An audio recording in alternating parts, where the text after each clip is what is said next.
Hi friends, welcome to Souda's kitchen. ഇന്ന് ഞാൻ ഉണ്ടാക്കാൻ പോകുന്നത് വെട്ട് കേക്കാണ്.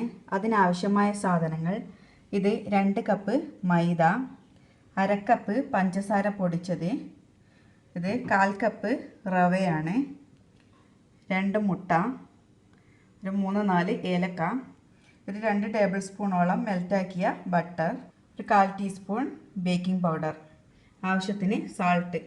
ഇനി ഇത് നമുക്ക് തയ്യാറാക്കാം. ആദ്യം നമുക്ക് മുട്ടയും ഏലക്കായും കൂടി മിക്സിയിലിട്ടൊന്ന് അടിച്ചെടുക്കാം. ഇനി ഇതൊന്ന് നമുക്ക് അടിച്ചെടുക്കാം. ഇനി നമുക്ക് ബൗളിലോട്ട് പഞ്ചസാര ഇട്ട് കൊടുക്കാം. അടിച്ചു വെച്ച മുട്ടയും ഏലക്കയും കൂടി ചേർത്ത് നന്നായി മിക്സാക്കി കൊടുക്കാം.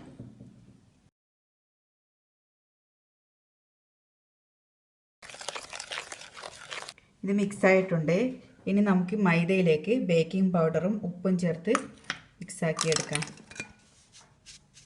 കുറച്ച് ഉപ്പിട്ട് കൊടുത്താൽ മതി.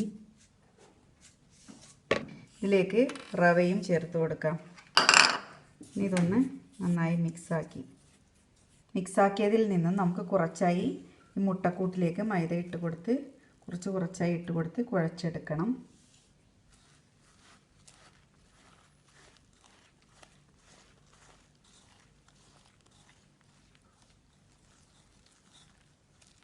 ബാക്കി കൂടി ഇട്ട് കൊടുക്കാം.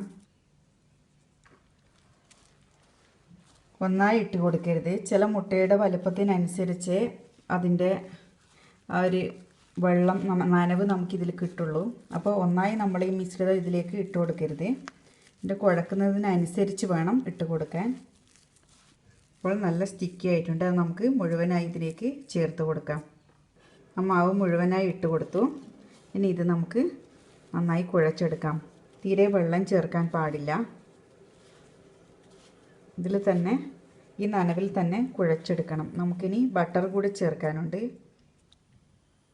ബട്ടർ കൂടി ഇതിലേക്ക് ചേർത്ത് കൊടുക്കാം. ഇനി നന്നായി കുഴച്ചെടുക്കാം. ഞാനിത് കുഴച്ചതിന് ശേഷം കാണിച്ചു തരാം.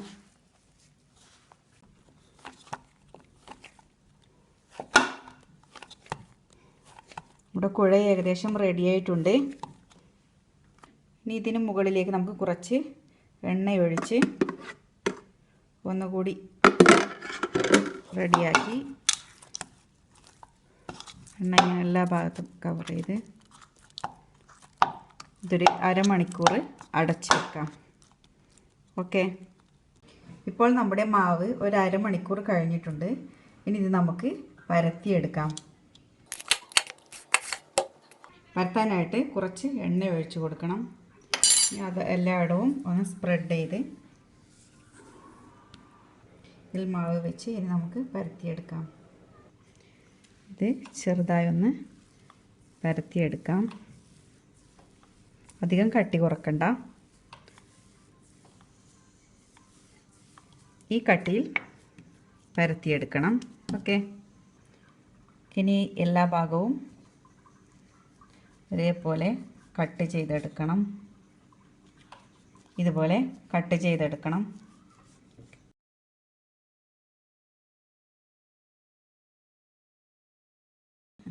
ഇനി നമുക്കിതിനെ ഈ ഷേപ്പിൽ ഇങ്ങനെ കട്ട് ചെയ്തെടുക്കാം.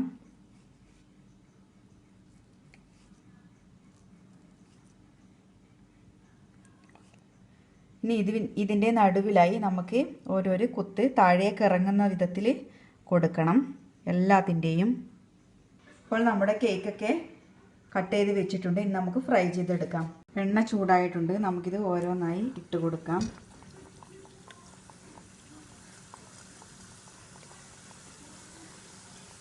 അതുപോലെ തന്നെ ചെറിയ തീയിൽ വേണം ഇത് പൊരിച്ചെടുക്കാൻ.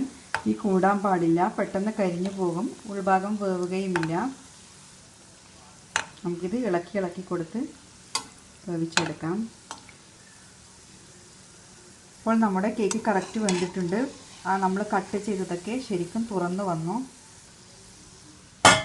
ഇതുണ്ടാക്കി നമുക്കൊരു ബോക്സിലൊക്കെ ഇട്ട് വെക്കുകയാണെങ്കിൽ ഒരാഴ്ച വരെ അതിൽ കൂടുതലൊക്കെ കേടാവാതെ ഇരിക്കും. ഇത് ഇരിക്കുന്നത് ഇടത്തോളം നല്ല ടേസ്റ്റ് കൂടിക്കൂടി വരികയാണ് ചെയ്യുക.